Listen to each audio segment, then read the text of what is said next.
찬양할 수 있도록 함께 참여해 주신 여러분께 감사를 드립니다. 오늘은 벌써 예수의 계시라 시리즈 32번째 시간이고요.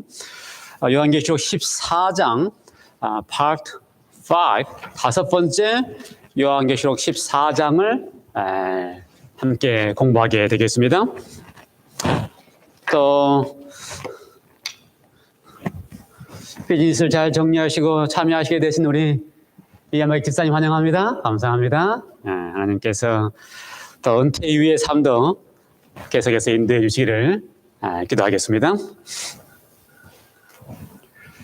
예, 우리가 지난주에 한 주일 쉬고요. 그 전주에 예수와 계시라 시리즈 31번째에 영원한 복음 파트 3를 공부한 적이 있습니다. 기억나시겠어요? 셋째 천사의 기별 영원한 복음 파트 3를 공부를 했었는데요.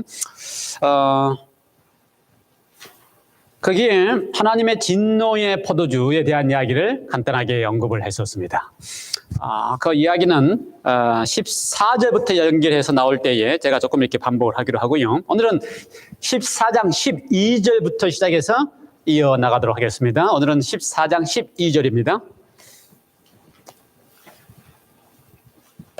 성경을 다 펴셨습니까? 14장 12절에 있는 말씀을 함께 보면서 시작하도록 하겠습니다.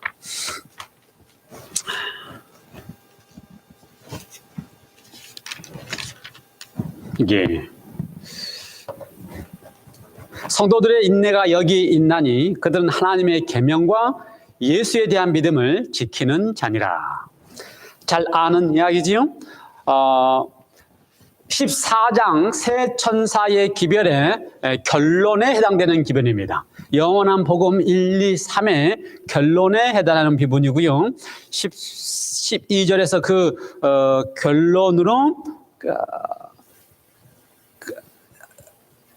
이 세 천사의 영원한 복음을 마지막 온 땅에 전하는 사람들의 특징에 대한 언급을 12절에 하고 있습니다.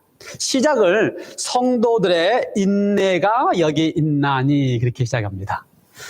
성도들의 인내가 여기 있나니 왜 영원한 복음을 전하는 마지막 사업을 하고 있는 하나님의 백성들을 향하여 그들에게 있어서 언급한 이야기가 성도들의 인내가 여기 있나니 라고 표현을 했을까요? 성도들의 인내가 여기 있나니. 이 요한계시록의 표현에 의하면은요, 마지막 세상 역사가 끝나갈 때의 모습을 우리는 13장과 14장을 통하여 확연하게 드러나는 두 무리의 모습으로 보게 됩니다. 확연하게 드러나는 두 무리의 모습으로 보게 되는데요. 우리가 이 이야기는 계속해서 참 많이 했습니다. 그렇죠? 그럴 수밖에 없는 이야기에 대한 이야기이기 때문에. 그런데 이렇게 확연하게 드러나는 두 무리 가운데서 정말 하나님의 백성으로서 마지막 사업을 마치고 하나님께서 예수님께 다시 오실 수 있도록 준비하기 위한 그 성도들의 특징 중에서 많은 언급을 하지 아니하고 거기에 성인내가 여기 있다는 언급을 했습니다. 왜 그렇게 했을까? 전개되는 사건이 우리가 알다시피 13장의 사건을 보면 핍박도 있고요. 그렇죠. 또 고난도 있고요. 그다음에 더 나아가면 누구든지 다 표를 받지 않는 자는 다 죽이게 하는 시도까지 있고요. 그래서 우리가 역사의 흐름 속에서 봤을 때 세상 마지막에는 이러한 어려움이 있을 것도 사실입니다. 성경 표현 그대로의 언급에 의해서면요. 그렇다면 그런 어려움 때문에 그런 어려움을 잘 견디고 이길 때에 인내가 필요한 것도 사실이에요. 그렇죠. 그래서 그런 어려움이 있을 것을 미리 설명하고 그런 어려움이 있다 할지라도 잘 어떻게 하라 끝까지 견디고 인내하라라고 하는 의미가 가장 단순하게 쉽게 이야기해서 첫 번째 의미입니다. 그런데 더 우리가 한 걸음 더 들어가서 이해할 수 있는 방법은요. 이 인내라고 하는 것 자체도 그렇죠. 우리가 이를 악물고 견뎌내는 것이 인내라고 쉽게 생각할 수 있지만 하나님의 백성에서는요 이를 악물고 이겨내는 인내가 아닙니다. 하나님에게 있어서의 인내는 고린도전서 13장의 사랑장에 보면요, 그것의 인내라고 하는 이야기를 했을 때 어떻게 썼냐면, 하나님은 바라고 믿고 견디느니라 이렇게 표현했어요. 그러니까 인내는 바로 인내가 생기는 게 아니고 그건데 뭐가 먼저 생겨야 돼요? 바라는 것. 그러니까요, 바람이 있습니다. 그 다음에 바라고, 그 바라는 것에 대해서 내가 믿는 바 확신이 있습니다. 그러면 그 다음에 인내는 어떻게, 견디는 게 어떻게 된다고요? 초전석에 따라 나오는 것입니다. 그래서 성도의 인내는 이를 악물고 핍박이 있든지 고난이 있든지 죽음이 있든지 내가 이를 악물고 견딘다 이런 게 아니고요. 성도의 인내는 뭐가 있다고요? 바람에 대한 고대가 먼저 있는 거예요. 그렇죠? 근데 이 바람의 대상이 뭔가? 이 바람을 항상 우리는 바라고 믿고 견딘다. 이 바람의 대상이 앞으로 받을 구원의 삶이 바람이라면 약해요. 근데 이 바람은 항상 어디에 있는 거예요? 현재의 경험 속에서 내가 하나님과 주님과 함께 살아가고 있는 이 삶의 경험에서 맛보는 이게 있는 것입니다. 그래서 이게 더 커야지만 마지막에 다가오는 환난이나 어려움도 어떻게 할 수 있어요? 견딜 수 있는 힘이 생기는 것입니다. 이를 악물고 견디지 않고 기쁨으로 견딜 수 있으려면 지금 내가 바라고 있는 이 바람이 그리스도 안에서의 삶이 그리스도와 더불어 살아가는 삶이 더 행복하고 더 어떻게 할 때에 더 만족스러울 때에 그렇죠? 그것이 나의 앞에 오는 시련을 이길 만한 넉넉하게 하는 힘이 되는 것입니다. 그래서 내가 지금 바라고 그 다음에 믿고 그렇게 살아가는 것을 믿고 그 다음에 오는 구원까지도 견딜 수 있게 하는. 그래서요, 하나님 안에서의 삶은 지금 현재의 삶에서 내가 하나님과의 더불어 주님과 더불어서 어떠한 삶으로 살아가느냐가, 그렇죠? 지금 내가 그리스도 안에서 내가 어떠한 자세로 그리스도와 더불어서 교제하고 행복해 하느냐가, 그렇죠? 우리 앞에 전개된 모든 사건에 답을 주고 있는 것입니다. 그때 가서 되는 게 아니고 우리 앞에 전개된 모든 사건의 답은 지금, 인내는 바람이라고 하는 지금의 하나님과의 교제 안에서 이루어진다라고 하는 사실이 아주 중요한 것입니다. 그래서 마지막 백성들은 마지막을 기대하고 마지막을 고대하면서 그것을 견디고 지나가겠다를 바라보는 사람이 아니고 어떤 사람이라고요? 지금의 경험에서 내가 얼마만큼 그리스도와의 교제가 행복하고 행복해 하는지를 맛보고 경험하는 사람이 마지막 백성들이다. 그래서 그들은 하나님의 계명과 예수에 대한 믿음을 지키는 자니라라고 기록되어 있습니다. 새로 나온 개역 개정 성경에서, 제 성경이요, 개역 개정 성경에서는 예수에 대한 믿음을 지키는 자라고 되어 있습니다. 그 성경에는 예수의 믿음이라고 되어 있어요. 사실 그거에 대한 논쟁이 참 많았습니다. 예수의 믿음인지 예수에 대한 믿음인지에 대한 논쟁이 여러 가지가 있었어요. 근데 문법적으로 어떻게 해도 관계없습니다. 둘 다 만든 자이기 때문에. 근데 이제 최종적으로 예수에 대한 믿음이라고 써놓으니까 또 그러니까요, 무슨 말이냐면 예수에 대한 믿음이라고 하는 걸 쓰기 전에는 예수의 믿음일 때는, 그렇게 개역 성경에 써 있을 때는 예수에 대한 믿음이다라고 하는 것을 강조를 많이 했고요. 예수에 대한 믿음으로 개역 개정안에 써놨더니 이제 요즘은 그것은 예수의 믿음이다라고 이제 또 바꿔서 이야기를 합니다. 사람 다 그런 걸 좋아해요. 그만큼 어떻게 해도 차이는 없다는 이야기인데, 핵심은 그겁니다. 핵심은 여기 두 가지를 언급해서, 하나는 하나님의 계명과 예수의 믿음을 어떻게 하는 사람이다? 지키는 자다. 이 세 단어의 의미를 우리가 마지막 백성제의 특징 가운데서 이 세 단어의 의미를 잘 이해해야 됩니다. 하나님의 계명, 예수에 대한 믿음, 그 다음에 세 번째 뭐예요? 지키는 자다라고 하는 의미를 잘 이해해야지만 마지막 백성의 특징이, 우리가 그 마지막 백성의 특징을 어떻게 할 수가 있어요? 인내하며, 그렇죠? 하나님의 계명이 뭘까? 어젯밤에도 우리가 성경 공부를 하면서 계명, 율법 이러한 문제에 대한 이야기를 했습니다. 그렇죠? 하나님의 계명이 뭘까? 계명 그러면 가장 쉽게 이야기하는 게 뭐예요? 십계명 그렇습니다. 그렇죠? 십계명. 그러면 십계명이라고 하는 이야기가 성경에 있어요? 어느 성경에, 히브리 성경에 있어요? 2024에 뭐라고 되어 있어요? 예. 10 언약의 말씀들이라고 히브리 언어는 되어 있다고요. 그렇죠? 그러니까 하나님은 한 번도 우리에게 10개의 명령이나, 그렇죠? 지켜야 될 명령을 우리에게 하신 적이 없습니다. 뭘 하셨다고요? 하나님의 표현에 의하면 내가 너에게 10개의 뭘 주나? 언약을 주겠다라고 하신 거예요. 언약을 주셨다. 그러니까 하나님이 시내 산에서 이스라엘 백성들에게 내려오셔서 하나님이 언약을 주셨습니다. 근데 이스라엘 백성들은 앉아가지고 뭐라 그래요? 우리가 지키겠나이다 라고 뭘로 받았어요? 명령으로 받았어요. 하나님은 뭘 주셨는데? 언약을 주셨는데. 그래서요, 이게 하나님의 명령인지 하나님의 언약인지가 구별이 명확하게 돼야 돼요. 자꾸 율법이니 계명 그러면 항상 어디로 돌아가요? 하나님의 명령으로 돌아갑니다. 그러니까 하나님의 명령하셨으니까 나는 어떻게 합니까? 우리는 내가 그걸 지켜야 되는 거라 생각을 해요.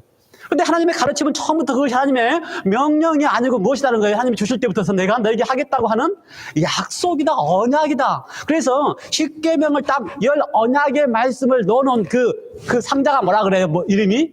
언약계. 언약계입니다. 네, 그래서 언약의 말씀을 주신 거예요. 차이가 뭐냐면요. 하나님이 명령하시면 명령으로 들으면 백성들처럼 뭐라 그래요? 우리가 지키겠나이다, 준행하겠나이다 이렇게 해요. 근데 하나님이 우리에게 약속을 하셨어요. 하나님께 언약을 해주셨습니다. 그럼 어떻게 반응해요? 하나님이 우리에게 약속하면 뭐라 그래요? 인격이 있으면 뭐라 그럴 것 같아요? 내가 이렇게 하겠다. 내가 이렇게 하겠다. 이렇게 하겠다. 그러면 뭐라 그래요? 감사히 받겠습니다. 아, 좋은 말이에요. 감사히 받겠습니다. 예, 하나님 이렇게 약속하면 뭐라 그래요? 나는 감사히 받겠습니다. 조금 더 멋있는 표현을 하면 믿나이다. 믿나이다. 감사히 받겠습니다. 실제로 그랬어요. 실제로 하나님은 한 번도 명령한 적이 없어요. 그러니까 아담과 하와를 딱 낳는 다음에도 그렇죠?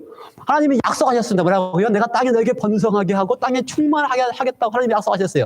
그럼 아담과 하와가 내가 지키겠나이다. 제가 열심히 아들 낳고 딸 낳아서 땅에 번성해요?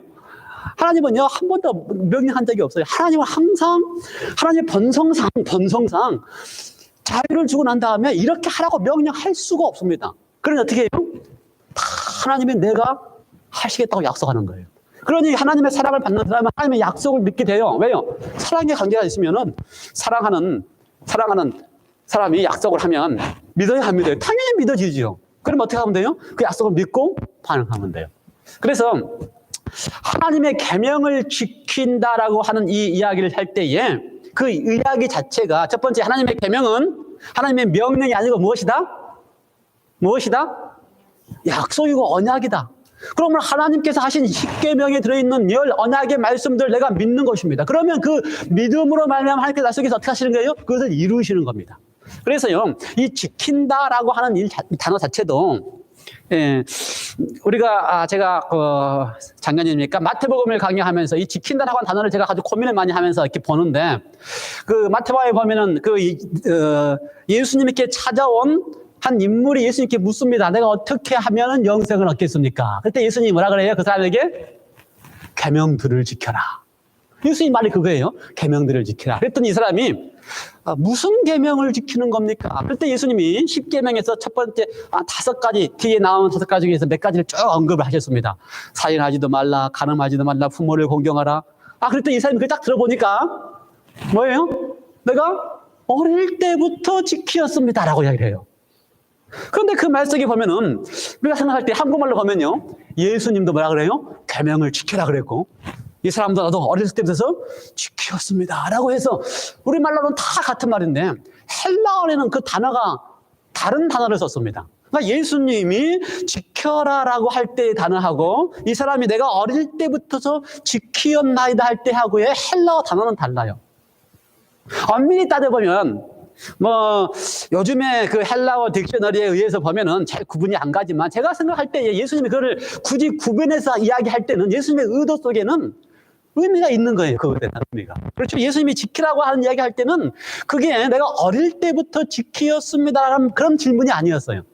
예수님 그러니까 이 계명을 예수님이 하시는 그 10 언약의 말씀을 설명할 때 예수님의 설명은 이것들은 다 내가 지켰습니다. 내가 어릴 때부터 지켰습니다. 이런 개념이 아니고 어떤 개념이라고 설명하고 있는 거예요? 내가 그거를 지켜라라고 할 때 예수님의 개념은 만일 너가 이것이 가장 좋은 것이라고 한다면 하나님이 너에게 가장 좋은 언약을 그것도 하나님만이 할 수 있는 언약을 그렇죠? 하나님의 언약은요 인간이 하는 약속하고 다릅니다. 인간의 약속은 다 어떻게 해요? 깨지고 안 지켜도 되고 그러지요. 근데 하나님은 말을 딱 하시면 그 말은 반드시 이루어지게 되는 것입니다. 그런 하나님이 이스라엘 백성들 앞에서 10개의 언약의 말씀을 딱 베푸셨다는 자체가 뭐예요? 그거는 반드시 이루시겠다고 하는 약속이 포함되어 있는 거예요. 그것이 너무나 우리가 좋으면, 야, 하나님이 내 속에서 하나님의 하신 약속을 다 이루시겠다는 것을 분명히 내가 믿으면, 하나님의 품성을 알고, 하나님이 그런 분이 한 걸 내가 알고 그걸 믿으면, 난 어떻게 하면 돼요? 또 이야기했지만, 장로님처럼 감사히 받겠습니다 하든지, midnight 하면서 난 어떻게 하면 돼? 그거를 확 붙잡고 믿고 있으면 돼요. 그러니까 예수님이 하신 이걸 지켜라 하고 하는 이야기는 무슨 이야기라고요? 이게 너에게 진짜 하나님이 주신, 하나님의 좋은 거라면, 언약이라면, 너 어떻게 하라, 그거를 꽉 보관하고 잘 간수하고 잘 그걸 킵하라, 그 말이에요. 영어로 이야기하면 킵하라는 말이 지킨다라고 하는 의미가 아니고 어떻게 하는 거예요? 잘 간수한다, 그 말이에요. 끝까지 잘 간직한다. 그렇죠? 하나님의 약속을 끝까지 간직한다, 그 말이에요. 하나님의 약속을 끝까지 믿는다, 그 말이에요. 그래서 믿는다는 말 자꾸 쓴 거지만, 믿는다, 그 말이에요. 그러니 하나님의 약속을 끝까지 믿는 백성이 어떤 사람이라고요? 마지막 남아있는 백성이라고. 그렇죠? 그래서 이 12절의 개념이 그 다음에 이 하나님의 계명을 지킨다고 하는 계명이 행위 지켰습니다가 아니고 어떻게 한다고요? 믿음의 개념에서의 그것을 어떻게 하는 거예요? 어떻게 하고 있는 거예요? 맛보고 누리고 있는 거예요. 그래서 저는 항상 그 언어를 다르게 씁니다. 지킨다고 하는 말에 너무나 우리가 오해하고 있기 때문에 그래서 쓴다고요. 그를 계명을 맛보고 누리고 있다. 예, 계명을 다 누리고 있어요. 어떻게 누리고 있어요? 믿음으로 하나님 우리에게 주신 계명들을 다 누리고 있어요. 예를 들어서요, 마지막 싸움에, 마지막 전쟁이 선악의 전쟁 가운데서 사단이 13장에서 하고 있는 그 특징들을 가만히 보면요, 하나님이 하신 열 언약의 말씀들을 다 하는 것입니다. 예를 들어 첫 번째가 나 외에 다른 신을 내게 두지 말지니라. 다른 신을 두지 말라는 거예요. 그렇죠? 하나님이 뭐다? 하나님이 창조주다 하고 하는 그 나 외에 다른 신을 내게 두지 말지라고 하는 첫 번째 언약은 그게 뭐예요? 내가 창조주야. 내가 너를 책임지는 하나님이야. 내가 너의 모든 것을 책임지는 사랑의 아버지야. 이걸 분명히 선언하고 있는 거예요. 이걸 내가 어떻게 하면 돼요? 믿으면 내가 하나님을 나의 아버지를 믿고 살아가는 거예요. 만유의 아버지를 믿고 살아가는 백성이 가장 행복한 백성이에요. 그 행복한 것을 맛보고 있는 거예요. 그렇죠? 내가 지키고 있는 겁니까? 아니요. 나는 첫째 계명에 대해 나는 그걸 누리고 있어요. 뭐 지키다고 표현합시다, 그러면. 그걸 지키고 있어요. 하나님이 나의 아버지라는 것을 맛보고 있는데 얼마나 행복해요. 그렇죠? 내가 명령했기 때문에 나는 이제 하나님의 다른 신이 없다가 아니고 하나님의 약속을 했기 때문에 어떻게 하는 거예요, 나는. 그 약속 속에서 하나님이 나의 만유의 아버지라는 것을 다른 아버지 필요 없어요. 하나님이 만유의 아버지면 그걸로 충분해. 이렇게 어떻게 해요?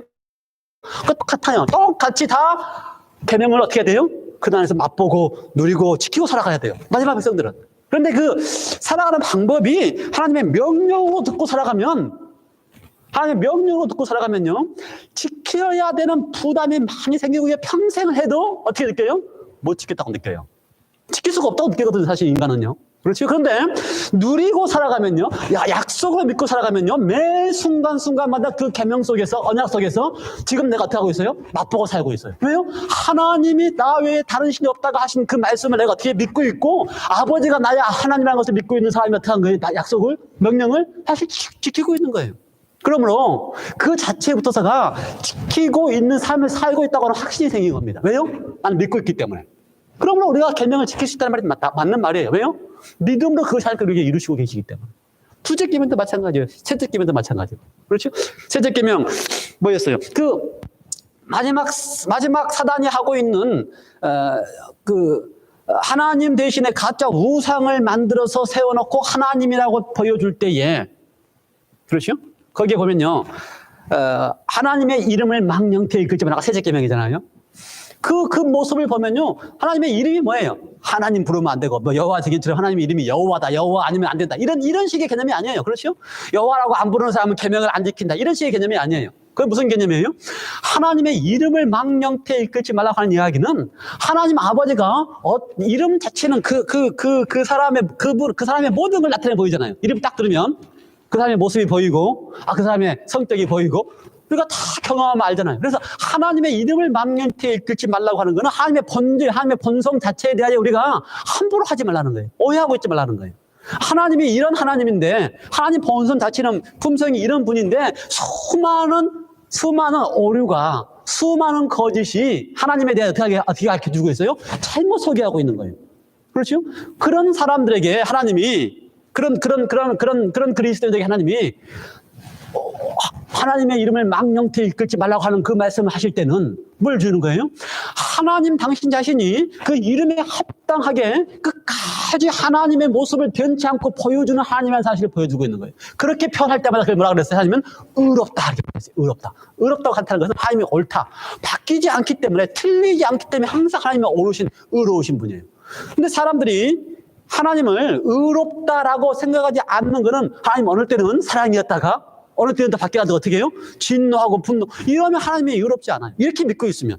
그런데 하나님의 이름을 망령되이 이끌지 말자 할 때는 하나님의 품성상 하나님의 옳다고 하는 사실을 올바로 보여주면 그게 뭐가 된다고요? 아, 하나님이 이런 분이시구나라고 하나님을 올바로 알게 되면 그것이 그 사람을 어떻게 하게 되는 거예요? 행복하게 하는 거예요. 그러므로 우리는 다 하나님의 율법을 믿음으로 하나님 하신 약속 속에서 하나님의 본질과 하나님의 본성을 깨닫기 시작하면 그것이 다 어떻게 되는 거예요? 우리에게 이루어지고 지켜지고 있는 것입니다. 그러므로 마지막 백성들은 하나님의 계명을 하나님의 언약으로 알고 그걸 믿음으로 어떻게 하는 거예요? 누리고 맛보고 있는 사람들이에요. 아주 중요한 겁니다. 그렇죠? 이 둘 사이의 계명이, 이 둘 사이가 분명하지 않으면 마지막 백성으로 살아가기가 아주 힘들어요. 그래서 하나님께서 우리에게 마지막 백성의 특징을 분명하게 설명해 줬다는 것을. 그 다음에 예수에 대한 믿음을 지키는 자니라. 예수에 대한 믿음을 지키는 자니라. 이 말씀 무슨 말인 것 같아요? 하나님의 계명에 대한 이야기는 충분히 했고요. 예수에 대한 믿음. 예수라고 하는 분에 대해서 내가 나의 믿음이 어떻게 해요? 절대 변치 않고 끝까지 그걸 고수하는 사람이다. 이렇게 해석을 하면 좋죠. 이렇게도 괜찮아요. 많은 게 해석합니다. 그렇죠? 필요하고요. 그렇죠? 어떠한 어려움이나 어떠한 고난 속에서도 예수가 하나님의 아들로서 나를 구원한다고 하는 나의 믿음을 결코 변치 않겠다. 아주 중요합니다. 그런데 그것뿐 아니라 이제 그것이 예수에 대한 믿음입니다. 근데 예수의 믿음이라고 하는 것은 사실은요, 예수에 대한 믿음은 사실은 어떤 믿음이에요?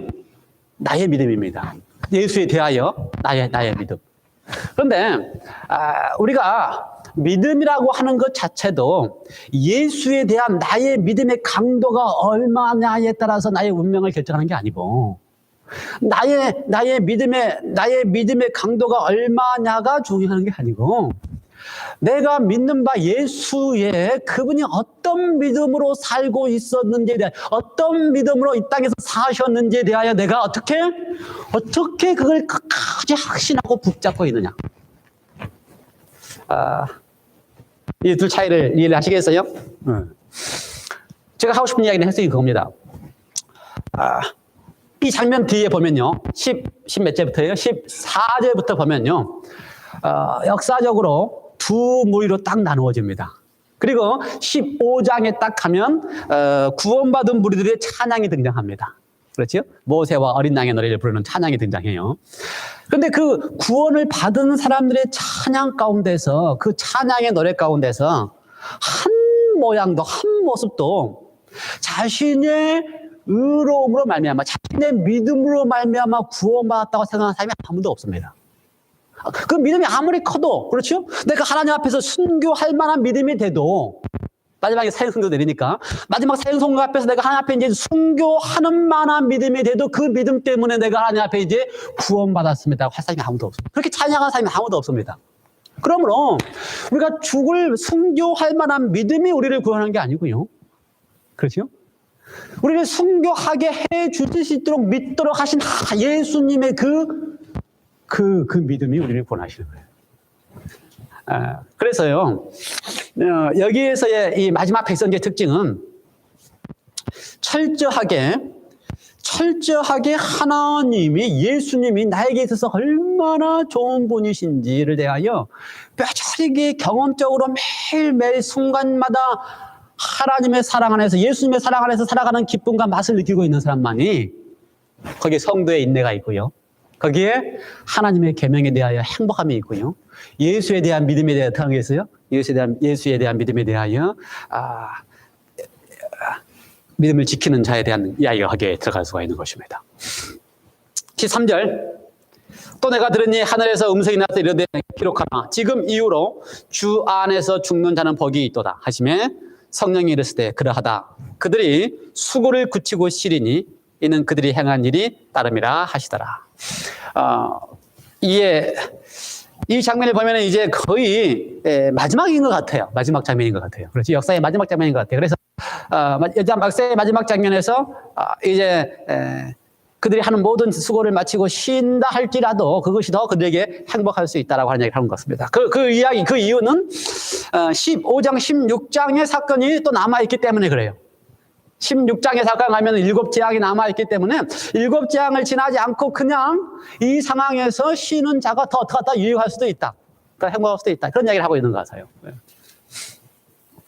그래서 지금 이후로 주 안에서 죽는 자들은 복이 있다라고 이해할 수도 있습니다. 그렇게 봤을 때에 장면의 등장이 세상 역사의 마지막에는 우리가 지금 13장과 14장만을 봤는데 세상 역사의 마지막은 13장의 사건과 14장에서 등장하는 사건으로 역사가 마무리되는 것 같다고 느껴집니다. 그리고요, 우리가 보면 13장과 14장의 사건이 마무리되면 그 다음에 뭐가 생겨요?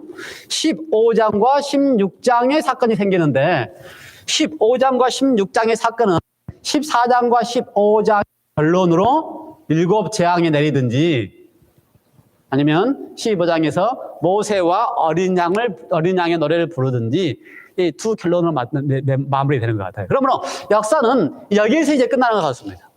역사가 여기서 13장과 14장에서. 그 다음에 나오는 17장과 18장은, 17장과 18장은 다시 바벨론이 등장합니다. 근데 17장과 18장은 역사가 아직 안 끝나서 바벨론에 대한 설명이 아니고, 바벨론의 심판에 대한 설명이 아니고, 역사가 여기서 끝나는데, 13장에서 등장하는 땅에서 나오는 짐승과 바다에서 나오는 짐승의 역할에 대한 이야기를 17장과 18장에서는 바벨론이라고 하는 바벨론이라고 하는 설명을 통하여 다시 이야기하고 있고요.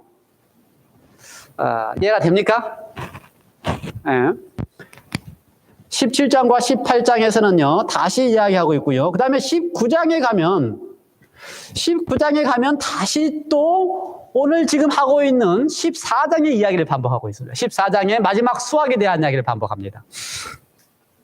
자, 제가 이렇게 정리하고요. 그리고 나서 20장에 가면 역사가 끝나고요. 21장, 22장은 우리가 말하는 것처럼 이제 새 하늘과 새 땅에 대한 이야기가 등장합니다. 이걸 딱 한 번에 제가 한번 이야기를 한 다음에 한번 정리해 보겠습니다. 다시 말해서 그 이야기는 뭐냐면은 계시록이 14장, 15장부터 시작하면서 그 다음에 순서대로 14장 다음에 15장의 사건이 일어나고 15장 다음에 16장의 사건이 일어나고 16장 다음에 17장의 사건이 일어나고 이렇게 전개하지 않았어요.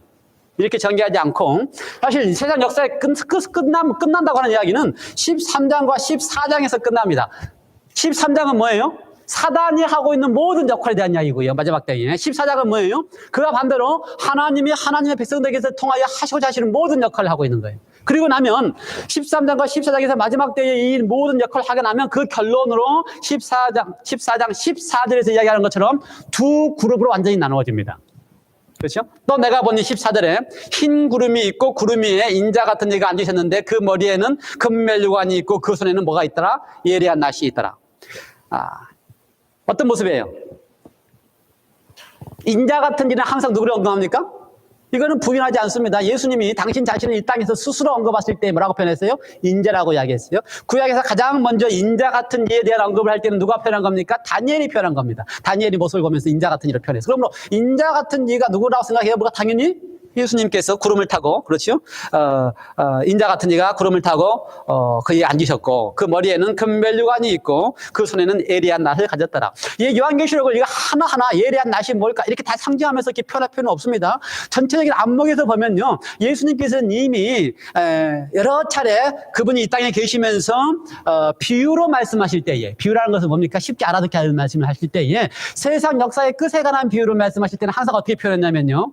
곡식이 다 익어서 추수할 때가 되었기 때문에 낫을 가지고 와서 곡식을 걷어들이는 것으로 이야기를 서너 군데에서 말씀하셨습니다. 그러면 요한은 이 이야기를 쓸 때에 이미 백성들이 잘 알고 있는, 성도들이 잘 알고 있는 예수님의 비유를 들었던 이야기를 잘 알고 있는 사람들이 세상 역사의 끝에 일어나는 사건 가운데 마지막은 무엇이다? 그것은 마치 곡식을 걷어들이는 것, 추수하는 사람이 곡식을 걷어들이는 것 같은 표현이라는 사양을 다시 인용한 거예요. 그래서 예수님이 낫을 들고서 어떻게 한다? 곡식을 걷어들입니다. 그렇죠? 그리고 곡식이 다 익었으니 이제 거둘 때가 되었다라고 하면서 곡식을 다 거두어 드립니다. 이 사건은 그래서 이제 곡식을 거둬 드림으로 추수할 때가 됐고 다 추수한다고 하는 의미를 이야기하는 겁니다. 그러면 사장의 결론은 추수로서의 이제 결론을 예수님의 표현에 의하면 세상 끝에는 추수한다고 하는 이야기를 끝으로 맺고 있습니다. 그러므로 14장이 역시 끝인 것 같아요. 끝. 이해가 되세요? 여기 추수한 장면에 보니까. 합니다. 추수할 때 추수하시죠. 항상 하나님께 예수님께서 곡식을 주셔야 그랬어요. 근데 또 다른 장면에 17절부터 보니까 이번에는 또 다른 천사가 하늘에서 성전에서 나오는데 역시 뭘 가졌어요? 역시 예리한 낫을 가졌습니다. 이번에는 천사라고 표현되어 있습니다. 근데 그 천사에게 18절에 또 불을 다스리는 다른 천사가 제단에서 붙어서 나와서 예리한 낫을 가진 자를 향하여 큰 음성으로 불러 이르되 내 예리한 낫을 휘둘러 이번에는 뭘 거둬들이라? 포도 통이를 거둬들라. 그 포도가 익었느니라 하더라. 그랬더니 천사가 낫을 땅에 휘둘러 땅에 포도를 거두어 그 다음에 어떻게 한다 했습니까? 하나님의 진노의 큰 포도주 틀에 던졌다. 여기 생각하시죠. 하나님의 천사가 여기는요. 여기는 인자가 추수했고요. 여기는 천사가 똑같이 추수를 하는데 이번에는 뭘 추수했어요? 포도주에서 추수하고 그걸 어디다 넣었어요? 진노의 하나님의 진노의 포도주 틀에 넣고서 이제 포도주를 밟았지요. 그랬더니 결과가 어떻게 됐습니까? 20절 밖에서 그 틀이 밟히니 틀에서 피가 나서 마을 굴레까지 닿았고 1600 스타디움에 퍼졌더라 라고 결론을 맺었습니다. 저도 잘 모릅니다. 왜 말 굴레까지 이르렀고 1600 스타디움인지 어떤 가르침에 의하면은 그 길이가 마치 팔레스타인 지금의 이스라엘 땅의 남북의 길이만 하다라고 하는 분들도 있고요. 그 스타디움을 계산해 보면 뭐 그렇게 말하는 분들도 있고요. 저도 잘 모릅니다. 그러나 큰 틀에서는 제가 보면 알 수 있어요. 큰 틀은 우리는 항상 너무 세밀한 것을 따지면 잘못 가르쳐 있습니다. 잘못 가르쳐 있어요. 그러나 큰 틀을 보면 안전할 수 있어요. 그래서 제가 세부적인 것까지 안 따집니다. 그건 나도 모르는 거를 세부적으로 가르치면 잘못 가르칠 수 있기 때문에. 그래서 한 스타디움이 뭔지 잘 몰라요. 그러나 큰 틀은 제가 설명할 수 있어요. 큰 틀에서 봤더니 뭐예요? 하나는 곡식을 추수하는 이야기는 예수님이 여러 번 마지막 때에 곡식을 추수하는 걸로 이야기했어요. 그래서 곡식을 추수하는 어떻게 했어요? 알곡과 가라지를 언급을 했습니다. 예수님에 하면요. 알곡을 어떻게 두고요? 가라지는 어떻게 한다? 불에 태워서 이게 항상 예수님이 하신 마지막 때의 결론입니다. 그렇죠? 결론이에요. 그 다음에 그 이야기를 잘 알고 있는 누구는요? 요한은 그 이야기를 자기의 버전으로 설명을 하는 겁니다. 똑같이 상징적으로. 요한은 어떻게 표현했어요? 곡식을 거둬들인 것과 포도주 틀을 밟는 걸로 표현을 했습니다. 근데 이 포도주 틀을 밟는다는 이야기가 요한이 갑자기 꺼낸 이야기가 아닙니다. 항상 요한계시는 어떻게 나온 거라고요? 잘 알고 있는 얘기를 한다 그랬어요. 그래서 이 포도주 틀을 밟는 이야기는 신약에는 안 나오지만 구약에는 여러 차례 나옵니다. 구약에는요. 구약에 이 포도주 틀을 밟는다는 이야기를 쓸 때마다 구약에 쓸 때는 예를 들어서 이런 거예요. 에돔이 하나님의 백성들에 대하여 원래는 에돔이 누구예요? 에서의 후손이거든요. 그래서 에서의 후손이니까 야곱하고 형제니까 형제 집안인데 이스라엘 백성들이 어렵고 힘들 때마다 형제의 민족이 가서 도움을 청하면 에돔이 한 번도 도와준 적이 없어요. 어렵게만 하고. 그래서 이스라엘 백성하고 에돔하고 형제지간이지만 혈통이 같지만 이렇게 원수지가 아니에요. 그런 에돔에 대하여 하나님께서 에돔의 악으로 인하여, 그렇죠? 에돔의 악함으로 인하여 그 악한 그들의 악으로 인해서 그 악한 결과를 맞게 될 때마다, 그렇죠? 그들의 악한 결과를 맞을 때 표현한 것이 뭐라고요? 포도주 틀을 밟는다라고 표현을 해요. 에돔한테 표현. 이스라엘도요. 하나님의 백성이 남방 유다나 북방 이스라엘도 남방 유다에 이렇게 특별히 일으킬 때도 남방 유다가 하나님의 선지자를 보내서 호소하고 돌이키라고 호소해도 끝까지 거절하고 악이 가득 차면요. 그렇죠? 끝까지 거절하고 악이 가득 차면 그 결과는 뭡니까? 하나님이 그 결과도 설명을 했어요. 뭐라고 설명했어요? 이방 바빌론이 쳐들어와서 너희를 다 포도로 잡아갈 것이다. 그걸 설명을 했어요. 그래도 끝까지 돌이키지 않으면은 그걸 가르쳐서 하나님이 뭐라고 표현한다고요? 거기서 포도주 틀을 밟는다. 그 결과가 하나님 뭘 한다 그래요? 하나님의 진노의 포도주 틀을 밟는다. 심지어요, 바벨론이 그렇게 했는데, 바벨론이 이스라엘에게 어떻게 했어요? 진노의 포도주를 밟게 하는 하나님의 역할을 했어요. 바벨론, 이스라엘 백성들 향하여. 세 번째, 바벨론을 향해서도 바벨론이 악할 때에 하나님이 그들을 대하여 할 때는 뭐라고 표현했다고요? 진노의 포도주를 밟는다. 이런 표현을 여러 번 쓰셨습니다. 핵심이 뭐냐면요, 핵심이 하나님이 진노의 포도주를 밟는다. 하나님의 진노의 포도주를 밟는다는 표현을 쓸 때에 그 핵심은 하나님이 그 전에 뭐 해요? 그들로 하여금 거기에 악에서 돌이키게 할 수 있는 모든 호소를 선지자를 통하여 다 합니다. 계속하고 해요. 방문해서 하고 돌이키게 하고. 그런데도 계속 거절하면 하나님이 돌이키게 할 수 있는 상황이 더 이상 할 수 있는 방법이 없어요.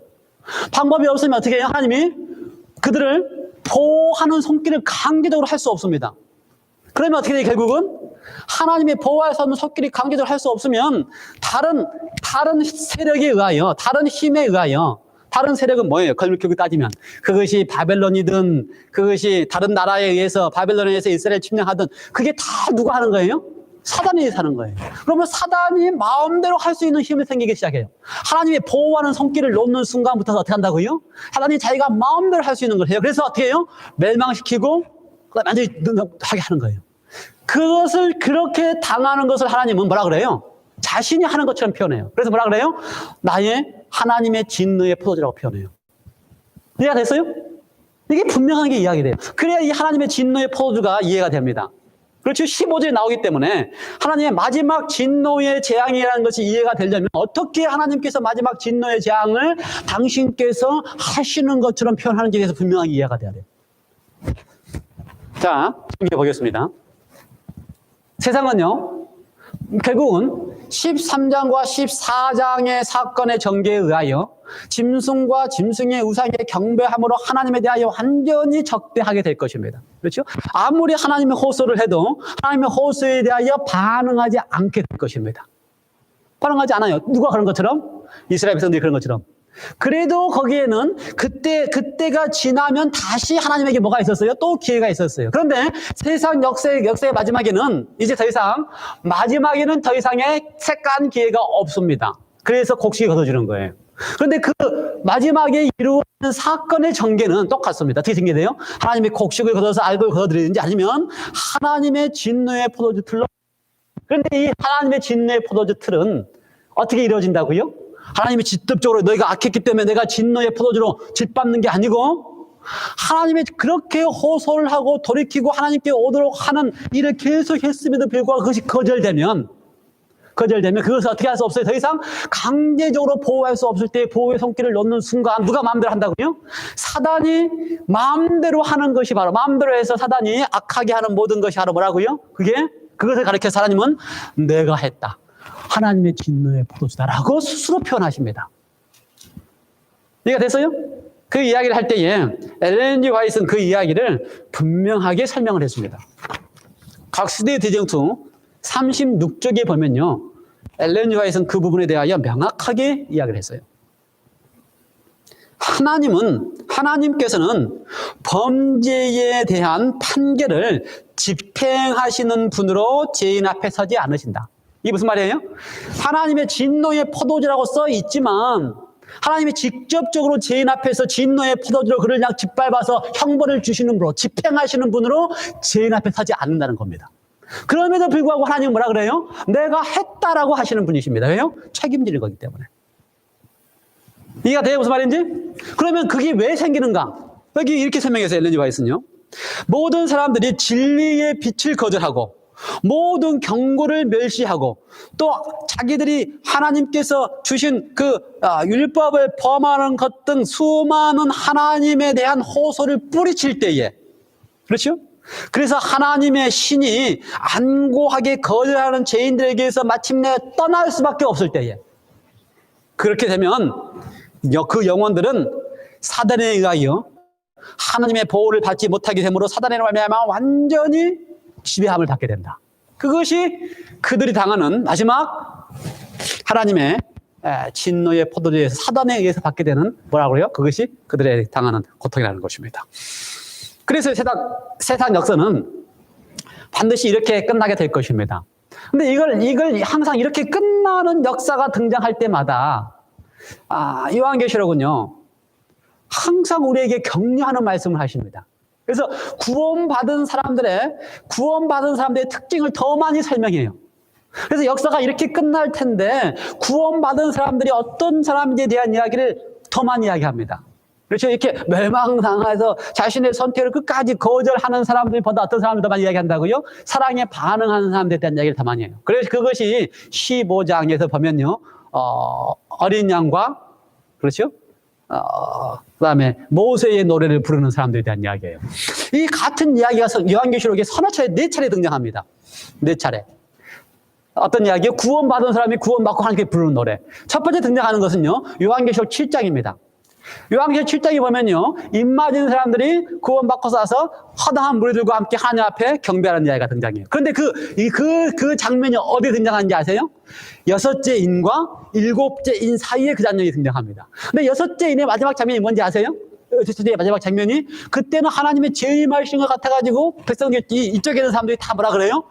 바위야 산이야 나에게 따라와서 하나님의 두려움 속에 있는 사람들에 대한 이야기예요. 그런데 그러한 때에 어떡한다? 임마니 하나님의 백성들이 하나님 앞에 찬양하고 경배한다. 그 7장에 등장해요. 두 번째 등장하는 것은요, 14장 1절부터 시작하는 장면입니다. 14장 1절부터 4절까지 보면요, 구원받은 사람이 14만 4천으로 등장해요. 이때도 어느 때예요? 가장 어려운 때입니다. 13장과 14장 사이에 13장에서 사단이 마지막 역할을 다 한다 할 때에 핍박도 하고 죽이기도 하고, 14장에서 그럼에도 불구하고 하나님의 백성들은 영원한 복음을 가지고 끝까지 하나님 앞에 어떻게 해요? 그들의 믿음을 고수하고 있는 이러한 때에 미리 뭘 보여줘요? 하나님의 백성들이 끝까지 하나님 앞에 어린 양이 인도한 대로 따라가는 것을 보여줘요. 지금 등장하는 15장의 사건은요, 15장에서 짐승의 표를 받고 이기는 사람들의 모습을 보면요, 여기 보면 똑같이 마찬가지예요. 이러한 사건이 등장하고 나면, 이러한 결정이 등장하고 나면, 사단이 완전히 자기가 지배하고 나면, 그 다음에 땅에 대하여 자기가 마음대로 합니다. 그게 7 재앙이에요. 땅에 대하여 자기가 마음대로 하나님의 보호하시는 손길을 놓는 순간에 마음대로 하면 모든 재앙과 재난을 다 할 수 있어요. 이러한 때에 하나님께서 미리 뭘 하신다고요? 격려를 하십니다. 미리 약속을 하십니다. 15장에 보면요. 그래서 어떻게 해요? 짐승과 짐승의 표를 이기는 사람들이 하나님의 어린 양과 모세의 승리의 노래를 부른다 사실 미리 이야기를 하셔요. 그러므로 항상 하나님은요, 우리 앞에 두려움을 대한 이야기를 하는 게 아니고요, 또 두려운 것처럼 생길 때마다 반드시 무슨 얘기를 더 많이 하신다고요? 하나님 앞에서 하나님의 백성들이 구원해 주실 거에 대하여, 그래서 그 구원받은 거에 대해서 그것이 다 하나님의 은혜라고 찬양하는 이야기를 더 많이 미리 쓰십니다. 네 번째는요, 19장입니다. 19장에 보면요, 15장, 16장에 7 재앙에 대한 이야기를 하잖아요. 그렇죠? 왜 7장이 왜 생긴다고요? 제가 다음 주에 7장에 이야기를 하겠습니다. 7장에 대한 이야기는 이것 때문에 생기는 거예요. 하나님의 진노의 포도주를 받고 있기 때문에. 하나님의 진노의 포도주를 받는다는 이 말 때문에 7 재앙이 생기는데, 그러한 것을 다 지나고 나면 19장에 뭐가 생겨요? 마지막으로 또 2 무리가 나옵니다. 하나는 어린 양의 혼인잔치에 가는 무리들하고, 또 한 무리는 어디 잔치에 가는 사람들? 마지막 세의 잔치에 가는 사람들, 2 무리로 나뉘어요. 어린 양의 혼인잔치는 우리가 이미 다 아는 이야기고요. 새의 잔치도 이미 성경에 나와 있는 이야기예요. 두 무리로 마지막 나눠지는데 이 나누어지는 가운데서도 역시 또 노래가 등장합니다. 구원받은 사람들의 노래가. 그러므로 하나님은 항상 뭘 해요? 하나님의 백성들이 어려움에 직면할 때마다 그 어려움을 통과할 수 있는 그 책임을 하나님이 지신다는 사실을 보여주고 있는 거예요. 그래서 그 백성들을 뭐라고 표현했어요? 마지막 백성들을 광야를 지나는 백성을 표현했어요. 그 여인이 광야로 피했다고 표현했어요. 광야는 뭐가 광야예요? 아무것도 광야는 자기의 힘으로 할 게 없습니다. 할 수가 없어요. 방법이 없어요. 광야는 철저하게 하나님을 신뢰하는 경험을 하는 것이 광야예요. 그래서 마지막 구원받은 백성들은 다 어떤 사람들이라고요? 광야를 경험한 사람. 하나님이 나에게 철저하게 하나님의 나의 삶에 대하여 책임지신다는 사실을 믿고 경험하는 사람들이 바로 어떤 사람이라고요? 구원의 노래, 모세의 노래를 부르는 사람이에요. 그래서 모세의 노래의 내용을 보면 그 내용이 그겁니다. 하나님이 구원하셨습니다. 하나님이 모세의 노래가 출애굽기에 먼저 등장하는데요. 출애굽기 15장에 모세의 노래가 등장하는데 저는 그 가운데서 한 절이 가장 마음에 들어요. 모세가 노래를 많이 부르는데 그 한 절에 뭐가 되어 있냐면요. 하나님 당신은 인자하십니다. 그 말은 무슨 말이에요? 헤세드라고 하는 히브리어에 의하면은 하나님 당신은 사랑입니다. 다른 이유가 없어요. 하나님이 구원하신 이유가 뭐밖에 없어요? 당신은 사랑이십니다. 그러니 우리를 구속하셨습니다. 이렇게 표현됐어요. 구속. 그 출애굽 때도 구속했다는 겁니다. 구속은 뭐예요? 구속은 값을 지불하고 구원내는 게 구원입니다. 그러니까 출애굽 당시에도 하나님이 값을 지불했다는 것입니다. 무슨 값을 지불했어요? 몸값을. 그러니까 이스라엘 백성들이 그냥 구원받은 게 아니고 값을 지불하고 구원하신 거예요. 하나님은 사랑이시기 때문에 값을 지불하고 우리를 구원하셨습니다 하고 노래를 불렀어요. 어떻게 값을 지불했어요? 죽어야 되는데 모두 죽어야 돼요. 이스라엘에서도 죽어야 되고 애국에서도 다 죽어야 돼요. 인류는 다 죽어야 돼요. 이스라엘 백성들은 특별하기 때문에 안 죽는 게 아니고 애국 사람들의 장자나 이스라엘 사람들의 장자나 다 죽게 되어 있어요. 그런데 이스라엘 사람들의 장자를 위해서 값을 지불한 거예요. 누가? 하나님이. 어린 양이. 그래서 그 값으로 문에 피를 바르면 안 죽는 거예요. 그래서 뭐라고 모세가 노래한다고요? 하나님 당신은 인자하십니다. 그러므로 우리를 위하여 값을 지불하셨습니다. 값을 지불하시고 우리를 구원하셨습니다. 그것이 모세의 노래입니다. 우리가 구원받은 다음에 이 모든 걸 통과한 다음에 우리가 부르는 노래는 하나님 당신은 사랑이셨습니다. 사랑이시네요. 내가 그걸 지금까지 뼈저리게 느꼈는데 사랑이시네요. 내가 구원받은 것은 당신이 그 사랑 때문에 나의 값을 지불하셨기 때문에 여기 있는 것입니다. 라고 감격하고 뭐라고 되어 있어요? 하나님이 이 표현에 의하면 그렇습니다. 엘렌 화이트 표현에 의하면은, 사이프의 표현에 의하면은, 우리가 하나님의 성 앞에 들어갈 때 하나님께서 우리에게 면류의 관을 하나씩 다 씌워진대요. 그러니까 그 화이트의 설명입니다. 그러니까 요한계시록을 상징적으로 표현한 것처럼 화이트도 그렇게 쓸 수 있어요. 반드시 그렇게 된다는 게 아니고. 그러나 그럴 수 있어요, 또. 그 말은 그렇게 상징하는 것처럼 하나님 우리를 대해주신다, 그거예요. 그리고 나서 성전에 들어가서, 성에 들어가서 하나님의 보좌 앞에 어린 양이 앉아있고 24상대가 앉아있는 걸 봤을 때 그분들이 뭐라 그래요? 7장의 표현에 의하면은 머리에 있는 면류관이 다 내려온다 그랬어요. 자, 그걸 받을 만한 가치가 없다는 것을 뼈저리게 느껴요. 그때 보니까 하나님의 어린 양이 전적으로 자신의 피로 우리를 구했다는 사실이 그때가 이렇게 더 느껴져요. 그래서 하나님이 예수님이 들어올 때 쓰여진 면류관을 쓰고 있는 것조차도 어떻게 해요? 미안하고. 그렇지. 몸둘바를 불러서 그걸 내려놓고 찬양을 다시 드리는데 뭐라고 그래요? 구원하신 님이 하나님 당신에게 있습니다. 하나님 당신은 인자하셨습니다. 하나님 당신은 사랑이셨습니다.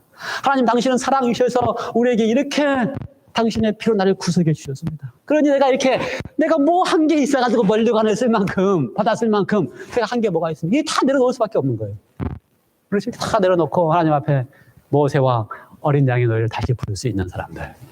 그 사람들이 바로 여러분과 제가 되었으면 좋겠습니다. 예. 다음 주는 더 중요합니다. 이 7장에 대한 오해를 우리가 다 풀고 넘어가야 돼요. 다음 주에 재밌으니까 꼭 오시기 바랍니다. 기도하시겠습니다. 하나님 아버지, 참, 하나님께서는 우리가 세상 역사의 마지막을 통과해야 될 백성들로서 그 상황이 힘들고 어려운 걸 알기 때문에 역사를 통하여 그럴 때마다 선지자들을 보내서 그들을 붙잡아 주시고 그걸로 부족하면 하나님이 직접 오셔서 백성들을 살리셨던 것처럼 오늘 우리의 삶 통하여 마지막을 지나가는 백성들에게 하나님이 직접 우리 속에 오셔서 우리를 살려주시고 책임져 주신다고 하는 사실을 광야를 통하는 백성들을 통하여 보여주시니 감사합니다. 주여, 믿음으로 하나님이 우리 편임을 믿게 해주시고 끝까지 기쁨으로 감사함으로 하나님의 사랑의 그 능력으로 바라고 믿고 견디게 하시며 하나님의 계명이 너무 좋아서 하나님의 언약을 믿음으로 이루어지게 하시고 예수의 믿음이 너무나 좋아서 그 예수의 믿음에 끝까지 붙잡게 하여 주셔서 노래 또 모세의 노래 하나님이 우리를 구원하셨다고 하는 찬양을 드리는 그곳에 우리 모든 성도들이 있도록 우리로 하여금 주님과의 사랑의 교제가 더 가까워지게 하시고 더 감격스럽게 하시고 사랑하는 마음으로 살아가는 백성들 되게 하여 주시옵소서. 감사드리오며 예수님의 이름으로 기도드리옵나이다. 아멘.